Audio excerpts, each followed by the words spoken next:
latest. We've been talking about this next story, and it's one you'll see only on Fox here at 10. It has been 34 years. That's the moment the Clemson Tigers won the national championship under head coach Danny Ford. Now Ford, who's 67 years old, is nominated for the College Football Hall of Fame.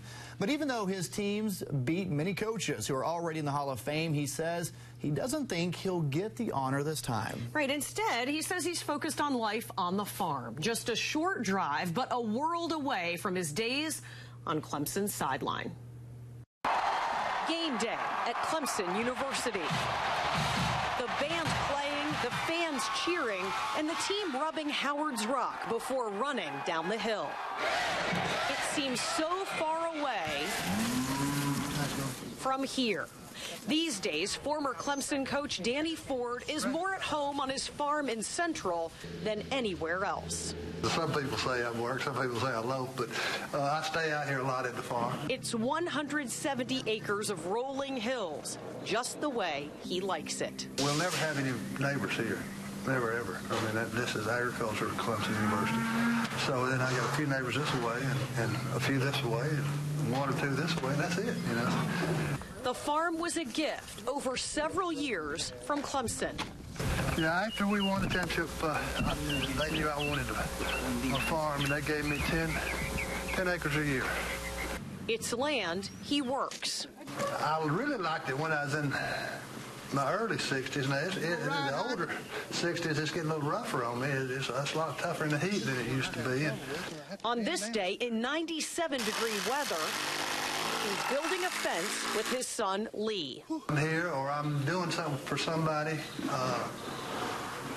charity something, auction something, signing something, speaking somewhere, or here most of the time. Yeah, that's it. That's the Ford life now, and it's very enjoyable. Very much I enjoy it.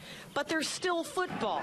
Danny Ford takes the 8-mile drive to Memorial Stadium for home games, but he doesn't always stay. I go to all the games at home, and I like the tailgating better than anything. I mean, I really do. I enjoy the tailgating, and sometimes I leave after tailgating and come home watching on TV. And when I really want to do it, sometimes I get on my tractor, turn the radio on, and listen to it on the radio. This coach-turned-farmer admits it seems almost like another life. More than 3 decades since that national championship season in 1981. Something that's only happened once in Clemson's history. Do you ever think about what it was that made you a great coach? I didn't want to fail. That's one thing I didn't want to do. I didn't want to be a failure. I didn't want to go back to my Goodyear where my daddy worked all his life. I didn't want to go to the plant. Maybe I was scared of not being successful. I don't necessarily believe that. I was taught by probably the best teacher ever, Coach Bryant. I mean, just so much we learned through him and under him. He's talking about his years at Alabama, in his home state, when he played for the legendary Bear Bryant.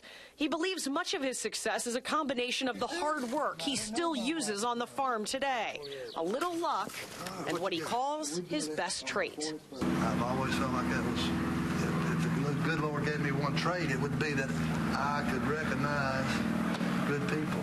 I mean, I think he gave me the ability to say, look, if I talk to you for 10 minutes, then I can kind of figure out you're okay or you're not okay. And you're okay, by the way. Thank you. He's good-humored, happy where he lives and where life has taken him. There's 4 of them in the water. Tending to the more than 100 cows out on the farm. And admitting that the College Football Hall of Fame would be an honor, but not something he's counting on. That's something that I don't think will happen. And honestly, I'm not trying to downplay it. It'd be wonderful if it did, and I'd be very thrilled for not necessarily me at all, but for my coaches and my players and for Clemson. I would be thrilled for them, and if it happens, it happens. But I don't think that'll ever happen because I was not a good politician.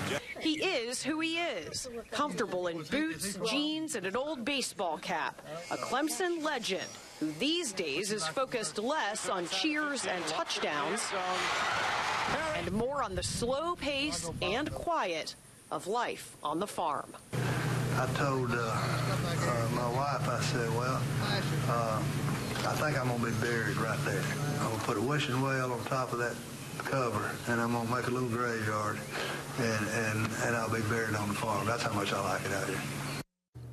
Had the best time talking to him. What a character. Just love his personality and just sharing the old stories with him. So will Danny Ford make it into the College Football Hall of Fame? He was saying maybe not, but listen to this. Listen to his Clemson stats. 12 seasons, 1978 to 89. His team's won 96 games, 5 ACC championships, 6 bowl games, and of course, the national championship in 1981. The Hall of Fame class will be announced coming up next January. So fingers crossed for him. And a very humble guy. I like how he just likes the life he lives now. And he in one of the teas we were talking about, he's like, most probably 10 to 12, 13-year-olds wouldn't even know who I am. Yeah. That's what I like about him, just very humble. Yeah, very, very humble, very comfortable with himself, just, you know, enjoys his life. He's a family man, 3 daughters and a son, you know, his wife, and he's also a grandfather now, and he spends a lot of time out there working. He said it's harder now than it was 10 years ago, and especially in summer weather like this, but I think he really, really enjoys it. You can tell that he does. Make those grandkids get out there and work. I'll tell you, send him out there.